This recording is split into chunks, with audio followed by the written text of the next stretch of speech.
আজ আমরা বসাতে যাচ্ছি সুস্বাদু কুমড়ো বড়ি। শুরুতেই ডাল আর কুমড়োগুলো ঢেঁকিতে পাড় দিয়ে মিশ্রণ তৈরি করে নেব, যেন সুন্দর একটা মিশ্রণ তৈরি হয়।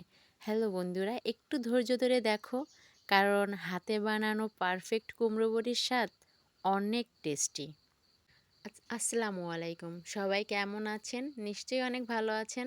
আমরাও আপনাদের দয়ায় অনেক বেশি ভালো আছি, আলহামদুলিল্লাহ। আমরা কুমড়ো বড়ি বসানোর জন্য চলে এসেছি।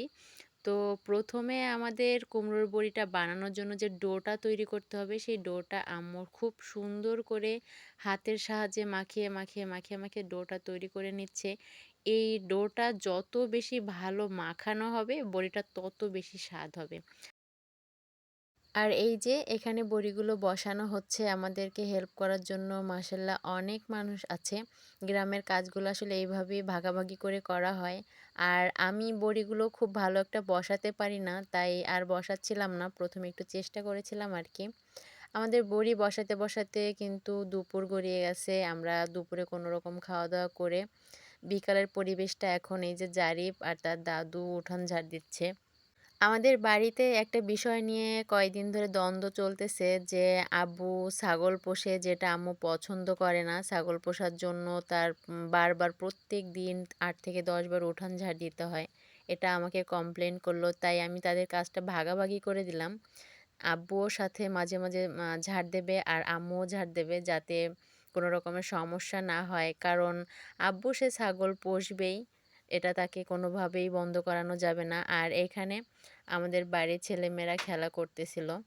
ভাই বোনদের সাথে খেলাধুলা, আনন্দ করা, এইগুলো ছোটোবেলাতেই পাওয়া যায়। একটু বড় হয়ে যাওয়ার পরে এই পরিবেশটা আর থাকে না। সবাই সবার কাজে বা সবাই যে যার মতন ব্যস্ত হয়ে পড়ে।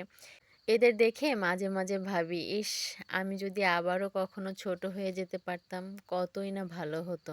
জীবনটা হাসি আনন্দের মধ্যে কেটে যেত। এত দুশ্চিন্তা, এত হতাশা, এত কিছু আর পার করতে হতো না। যাই হোক, এখন কিন্তু রাতের বেলা আমাদের খাওয়া দাওয়ার খুব বেশি একটা ভালো আইটেম হচ্ছে না, কারণ ২ দিন ধরে কাজ করতে করতে হাঁপিয়ে গেছি। ইনশাল্লাহ আগামী দিন আমরা খুব ভালোভাবে রান্নাবান্না করব, বাসায় খাওয়া-দাওয়া করব।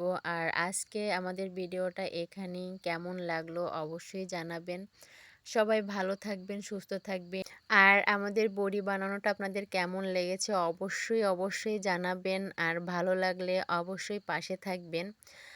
সবার জন্য শুভকামনা রেখে আজকের মতো এখানেই বিদায় নিচ্ছি। সবাইকে টাটা অ্যান্ড আল্লাহ হাফেজ। আসসালামু আলাইকুম।